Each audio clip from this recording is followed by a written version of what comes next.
नमस्कार प्रणाम दोस्तों, हर हर महादेव। हम आए हैं जिला प्रतापगढ़ रतनमई, हमारे दिनेश राज का स्टूडियो है।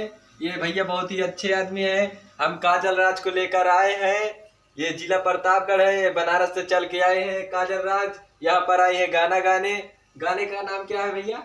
गोरी हो तो हर लहंगा। गोरी हो तो हर लहंगा बवाल कैले बा।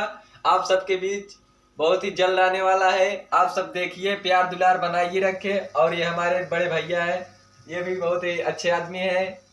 ये गाना के राइटर हैं, बहुत ही अच्छे अच्छे गाना लिखते हैं, कॉमेडी लिखते हैं, कहानी भी लिखते हैं। आप सबको जरूरत हो तो जरूर कमेंट करना।